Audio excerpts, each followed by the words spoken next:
Veja aqui, Ruka, olha tu ali na câmara. Ruka. Hello guys, Assetto Gameplays, and once again we're recording outside. And yeah, it's actually kind of windy, but I still decided to record outside. I mean, it's a different scenario, different scene. As for today's video, we have another CPU comparison. We had some before, where I started doing productivity and gaming benchmarks, and now actually that damn chicken is listening to me and doing its thing.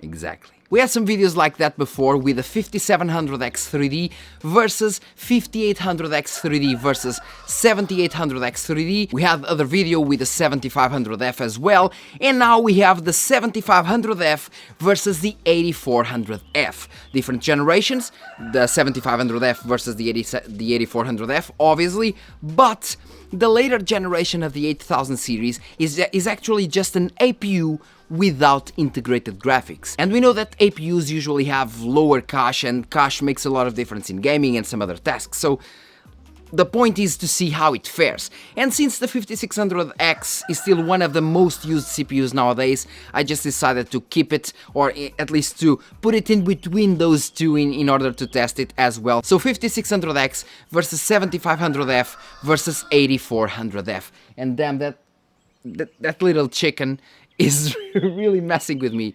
And believe me, usually the chicken doesn't do this, or the cock. Not that cock that you're thinking about, but yeah, he or she usually, they don't do this. But now it's happening because I'm talking here and they're listening to me. But anyway. As for pricing in America, we have the 5600X at $137, which is actually a pretty decent price for what it brings to the table.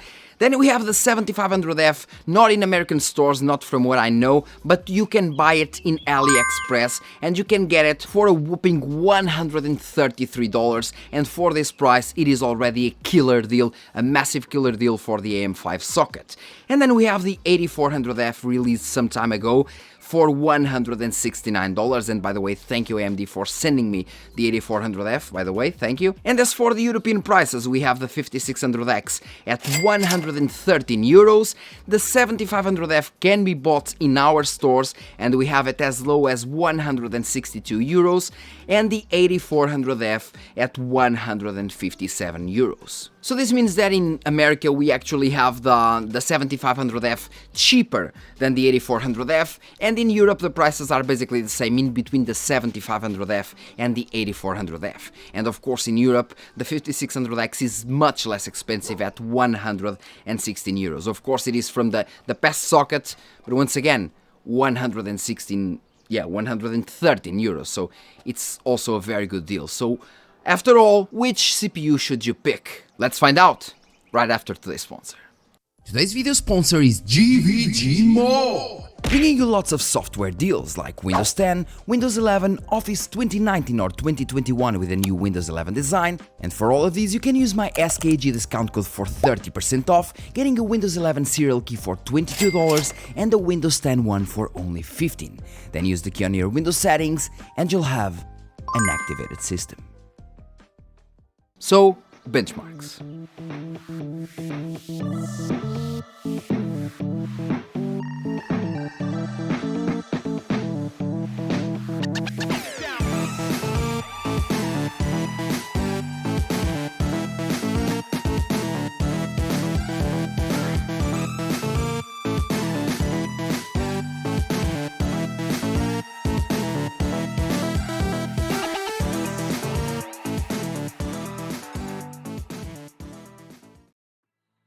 Starting with productivity benchmarks, we have Photoshop and budget benchmark, in Photoshop of course.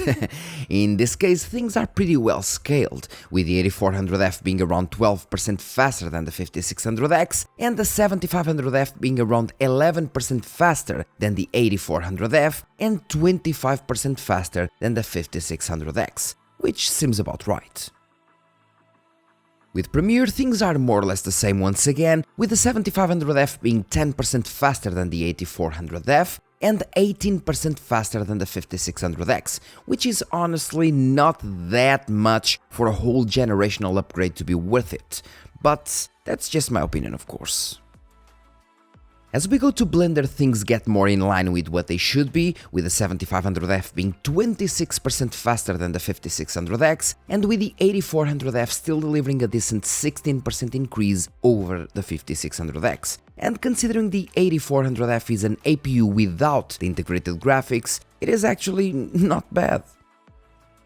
Cinebench R24 also shows the IPC increase with both Zen 4 CPUs compared to the 5600X, that is Zen 3, that doesn't even pass the 100 points mark, while the 7500F reaches 114, being 18% faster in single core and 27% faster in multi-core performance, which is a nice uplift considering how cheap it is.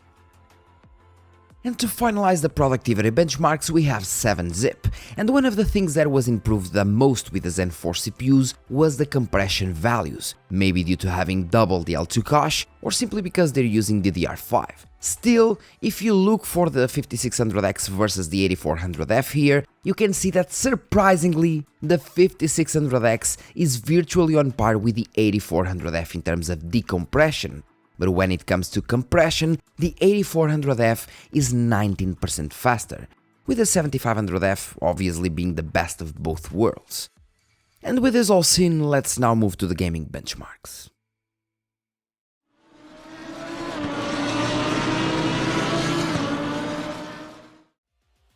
Firstly, we start with Assetto Corsa, and you might be thinking, damn, this guy made a mistake. I mean, the 8400F can't be slower than the 5600X. Well, it is.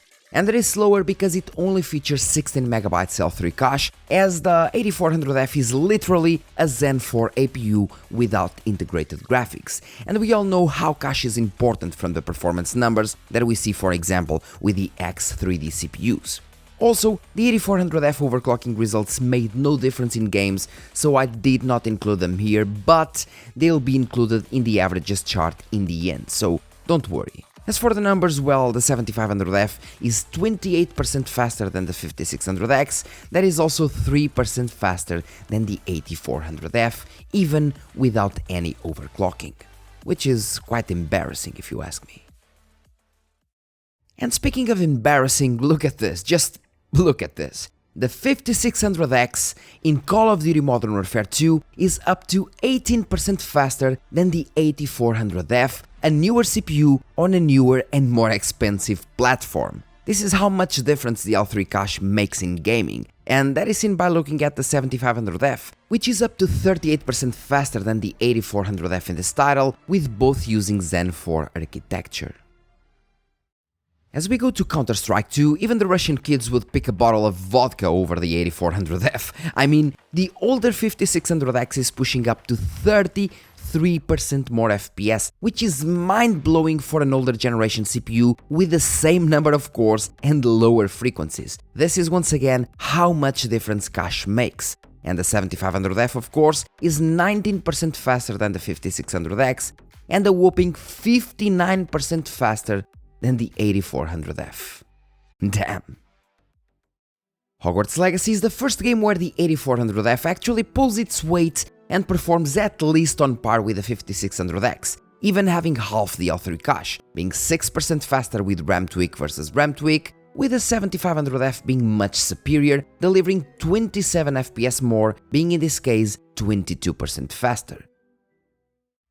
Microsoft Flight Simulator takes us back to the previous cases where the 8400F is actually slower than the 5600X, and that happens because this game loves cache, and having only like 16 MB of L3 is definitely a huge handicap for the 8400F, with it delivering only 87% of the 5600X's performance and 74% of the 7500F's performance, which is quite laughable considering the 7500F usually costs the same or less.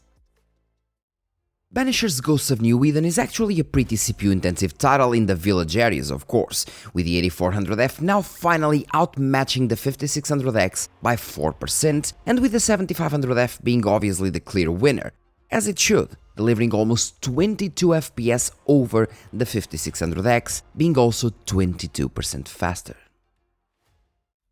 In Hitman 3 it seems the 8400F can once again handle its own, but I was expecting a lot better from a CPU that costs $170 and is at least one generation above. Still, it is slower than the 5600X by 6 FPS, while the 7500F is pushing 180, being around 32% faster than the other two. And for people running high refresh rate panels, going from 130 to 180 FPS is pretty noticeable, believe me. And Starfield is a very GPU intensive title, but in some parts, like the big cities, it smashes the CPU as well. Fun enough, it seems that the game doesn't really care much about L3 cache, and I say this because the 8400F is 6% faster than the 5600X here, which is actually nice, with the 7500F being the only one able to push almost 110 FPS, being 17% faster than the 8400F and 23% faster than the 5600X. The Last of Us Part 1 is another title where the 8400F does fairly well, being on average 6% faster than the 5600X, like in some other titles, but most importantly 18% faster than the 5600X's best results in the 1% lows, indicating a way smoother gameplay. But once again, the top dog is the 7500F that delivers almost 150 FPS, while the others stay below the 130 FPS mark. And it seems there are some titles where the 8400F at least matches the 5600X, even with half the L3 cache. And believe me, Far Cry 6 loves cache. Here the 8400F is virtually on par with the 5600X, not winning, but at least on par, while delivering a bit more 1% lows, maybe due to DDR5, with the 7500F steamrolling both of them, being 25% faster than the 8400F, and 23% faster than the 5600X.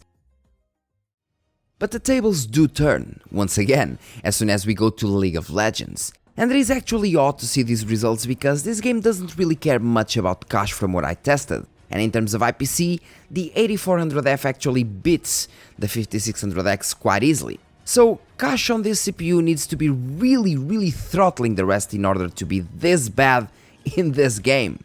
Here the 5600X, for example, is 27% faster on average, and the 7500F has higher 1% lows than the 8400F has on averages, being 70% faster in the averages and 57% faster in the 1% lows. What a massive difference we get here.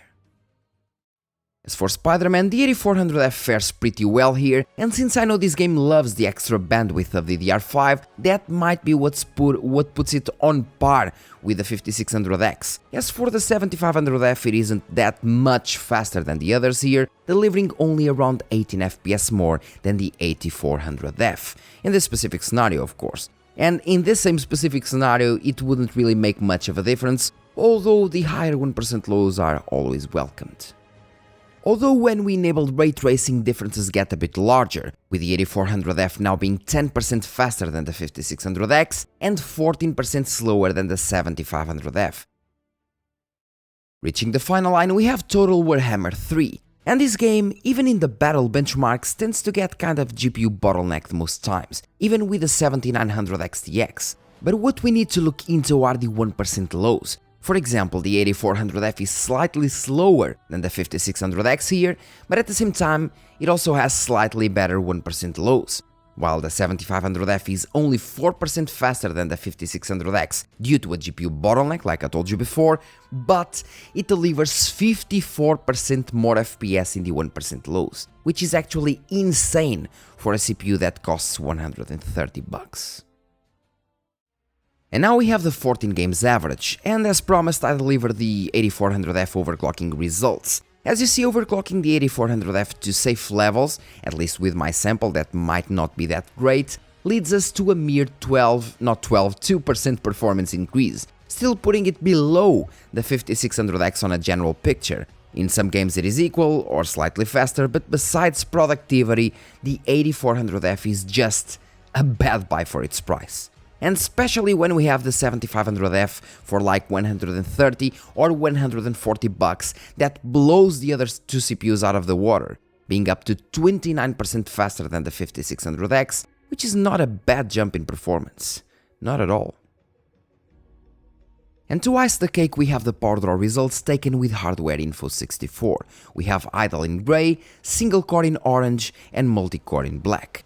If we compare things solely in terms of performance per watts, the 8400F is actually pretty nice, as it performed better than the 5600X in all productivity scenarios, while using, let's say, 55 watts less overclock versus overclock, which is quite nice.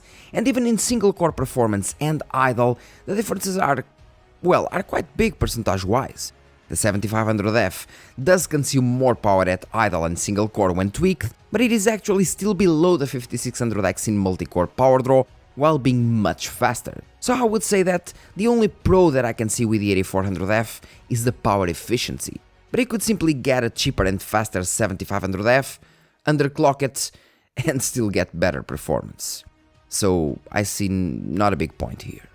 But well, let's move to the final thoughts.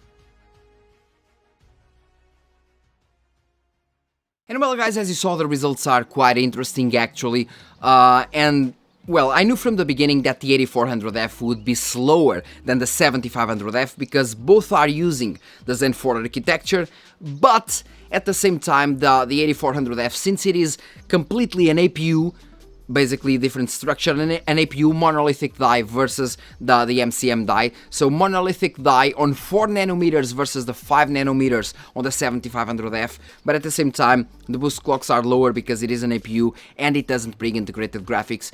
But it was made to bring integrated graphics, and that means that it has only half of the L3 cache. And we know from the X3D CPU results that we have in other videos that the cache, L3 cache especially, helps a lot in several scenarios. So I knew for a fact that the 7500F would be faster, and by quite a lot due to having double the L3 cache and higher frequencies. What I didn't know was that in some cases the 5600X with lower end DDR4, basically 3200 MHz, would be able to actually beat the 8400F in some games. In productivity, the 8400F is obviously faster, as you saw, but in some games, the 5600X was actually faster, and I never saw that coming. And at the prices that we currently have these CPUs, I mean, there's no reason, absolutely no reason to get the 8400F, especially when you can get the 7500F for $133 or 162 euros, basically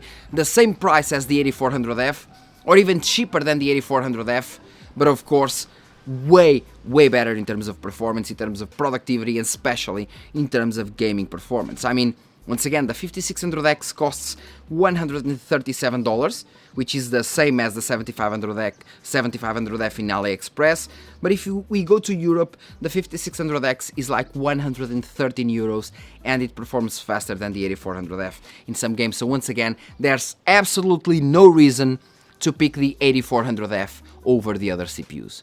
None. I don't know what AMD was thinking about this. The APU without iGPU makes no sense to me.